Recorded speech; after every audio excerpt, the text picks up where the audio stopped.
Called the Sanctum Sanctorum of American Journalism, the Westminster Hall, its Delphi, the Mecca, the Wailing Wall, by CBS News commentator Eric Sevareid, the National Press Club has more than 3,500 members made up of journalists from every major news organization, the social and professional hub of journalistic life in Washington, D.C. It is where global leaders in government, politics, business, music, film, and sport come to speak asserting their agenda. The National Press Club is a place filled with history, zeal, and the place where news happens. Welcome, my name is Abessalom Araiza. And I'm Claire Dalzon. Now we're standing in the lobby where presidents, kings, senators, entertainment stars, and titans of business and finance have found a willing audience of reporters, waiting to ask them questions, interpret what they say, and spread the news around the world. Within a century, the club has attained its high standing and enjoys today.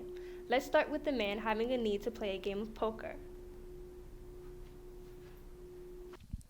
On February Day, 1908, Graham Nicole, a reporter for the Old Washington Times, met his colleague James Hay on 14th Street, complaining about going to shady boarding houses every time he wanted to play a game of poker. He offered a solution, a press club, a place where the fellows can take a drink or turn a card when they feel like it. How? Where? Hay responded. I don't know, and I don't give a damn where, Nicole replied. But all the same, we're going to have a club. Immediately, Nicole started collecting signatures at the press room at police headquarters on 12th Street from reporters who were willing to pluck down $10 each to get the club started. Meeting just 17 days later in the Willow Hotel, they framed the Constitution for what they called the National Press Club and made the owl its official emblem. By May, the club rented 2 floors above a jewelry store on 1205 F Street and threw a housewarming party that not only attracted hundreds of journalists, but members of Congress, diplomats, and Buffalo Bill. The club immediately attracted well-known figures of the era, such as Sarah Bernhardt, Charlie Chaplin, and Andrew Carnegie. On New Year's Day, 1910, William Howard Taft became the first president to visit the club. He's remembered especially for the moment when he gave the bartender a rosebud from his lapel in exchange for a glass of water. Another notable visit was paid by former President Theodore Roosevelt, who stopped by to tell of his exploits during the big hunting games in Africa, and hint he may run again in 1912. Also, Woodrow Wilson came often to the club and described it as the one place in town where he could just relax. One of the most famous and unforgettable events was a World War II canteen for military servicemen in 1945. There, then Vice President Harry Truman played the piano, while movie actress Lauren Bacall sat on top of the piano and draped her long legs seductively over the side to the soldiers.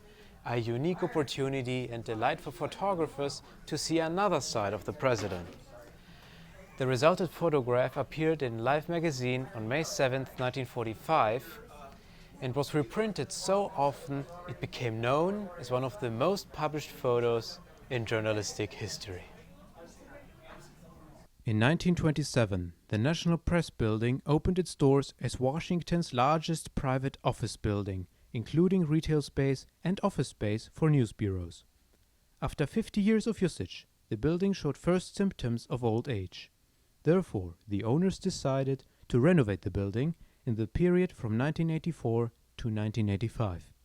26 years later, in 2011, the National Press Club sold the building for $167.5 million to a private company. But in August 2014, the building was offered for sale again, namely for $237.5 million. A fun fact is that the building has its own zip code, 20045.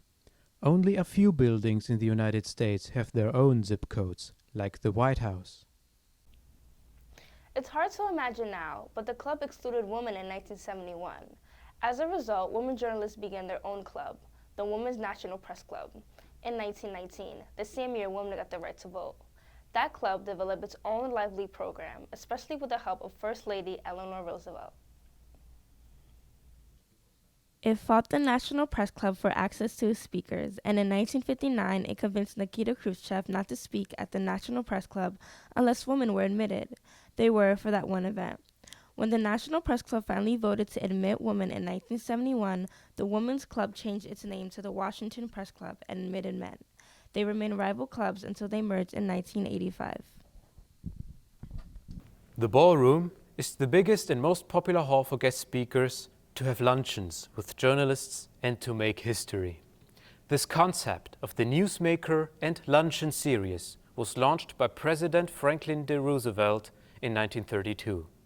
Afterwards, the luncheons established themselves as a constant highlight in the National Press Club. In the past 80 years, world leaders such as Nikita Khrushchev, Nelson Mandela, and the Dalai Lama became attracted to this series and to the club's podium. The National Press Club Speaker Committee, under the direction of the club's president, selects speakers using three major criteria: newsworthiness, national or international stature, and exclusivity. Hollywood's elite has also shared its experiences with political and charitable engagements.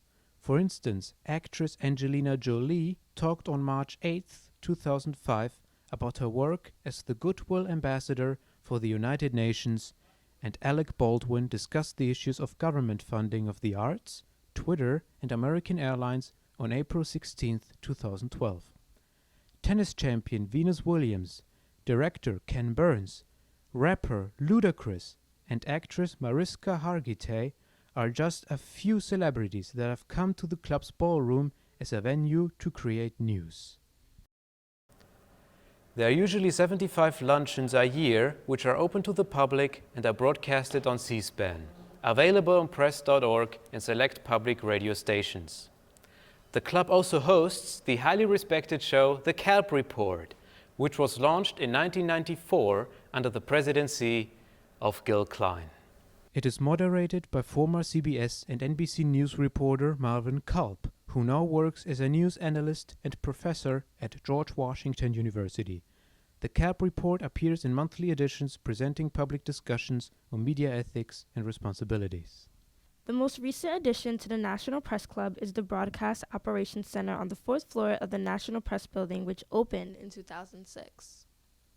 The National Press Club Broadcast Operations Center is a full-service multimedia production studio offering video production solutions, a studio and editing facilities. The staff fulfills more than 1,000 event video production requests each year at the National Press Club and venues throughout the East Coast. The Broadcast Operations Center services include satellite media tours, live webcasting and webinars, camera crews, studio services, video conferencing, editing, media training, and video web files for our clients' digital and social media strategies. It is an ideal location for journalists and guest live shots and full in-studio programming. There, a studio offering a retreat and hideout from the public conference is available for recording webcasts and video conferences and can also be rented to other organizations. One of the most popular shows is PBS's Religion and Ethics Newsweekly, hosted by Bob Abernathy, a former NBC News correspondent. Included in the state-of-the-art facilities are television studios, edit bays, conference rooms, a VIP lounge, and a professional makeup room. In addition, there are full-time professional engineers, editors, videographers, constituting an energetic, creative, and highly skilled business staff. In one instance, Hollywood celebrities such as Denzel Washington, Jeff Bridges, and George Clooney stopped by to give over 30 interviews in one sitting, from 6 a.m. to 1 p.m. on average. The atrocities he witnessed. We wanted to get on the ground to see specifically for ourselves and film for ourselves what was going on. We got a little closer than we thought we were going to. You know, we got in the middle of a rocket attack, and we got to a village that was hit a few hours before, and a lot of kids were hurt. The archives of the National Press Club offer a great insight into the club's history and Washington, D.C. journalism. It preserves artifacts, videos, original photographs, transcripts, as well as audio recordings starting from the club's founding in 1908 to the present day. The club founders believed in the philosophy which promised to promote social enjoyment among the members, to cultivate literary taste, to encourage friendly intercourse among newspapermen and those with whom they were thrown in contact in the pursuit of their vocation, to aid members in distress, and to foster the ethical standards of the profession. Today, the club is bustling with newsmaker events, press conferences, forums, and professional training. Hundreds of people pass through the club daily to make and get news and to look for professional advancement and fellowship. Additionally, members enjoy restaurants. And yes, Graham Nicole will still be pleased that the card room is open.